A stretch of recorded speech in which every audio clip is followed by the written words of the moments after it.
A man coins a new word at his own peril, William James wrote. But I thought because of all that was going on with privacy and secrecy, we needed a new word to represent what was going on with being public. It's important to realize that no matter how far our movement towards being open and public, some things remain important that need to be hidden and need to be secret and kept inaccessible. But we, at the same time, live in a world where a huge amount of social conventions have grown up around our need to keep things secret, and the sense that we have a right to keeping these things private, despite the fact that the government and authorities of the government can step in periodically and mess with us. It's important to remember that we only have certain rights in this world. One of them is you can't wear a mask in public. And this is all based on the fact that we live in a shared physical space, that we have to communicate and cooperate in a space where we have to work very hard not to cause offense and kill each other. That's honestly why a lot of the privacy considerations have grown up.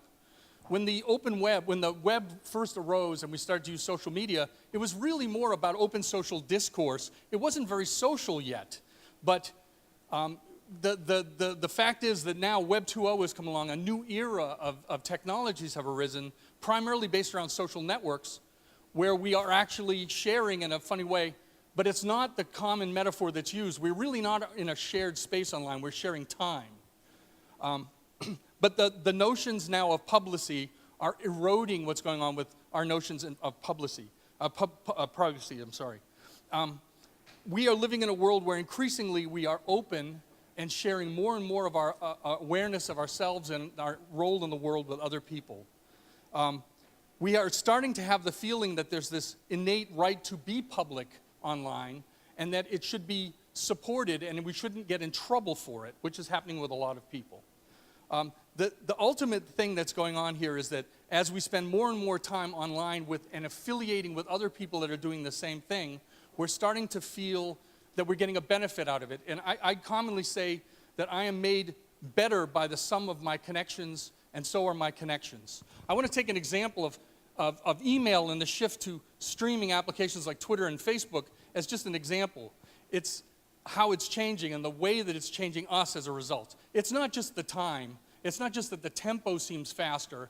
It's that the inherent nature of email is all about secrecy, keeping things private, and streaming applications are generally based on the notion of publicness. We are releasing messages into that world, not addressing them to people.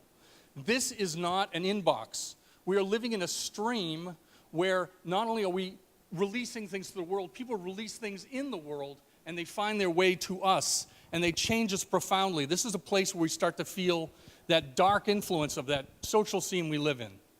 And augmented reality is going to have a huge impact. You are going to walk up to people who will know who you are before being introduced to them. It's kind of like Andy Warhol's comment about the 15 minutes. We are going to be famous for 15 meters around us. And I don't think this is really going to be like this, like the Minority Report billboards, but we are going to be in a situation where brands will be able to give us offers we can't refuse because fundamentally they'll be acting as if they were like our friends. Can you give your friends presents back to them? We'll have this social connection with brand. The horrible reality is that Facebook and others are like a drunk falling down the stairs right now because they keep fumbling what's going on with this. And we have to expect that that's going to continue. The most fundamental and profound impact of all of this is that our identity is undergoing a wholesale change as we move forward and affiliate more with people like this. In the 20th century, we had an attitude, a viewpoint of identity that our self was monolithic and that we interacted with a single world outside of ourselves. But in the 21st century, the fact of the matter is we are moving into what Kenneth Gergen called multi-phrenic identity.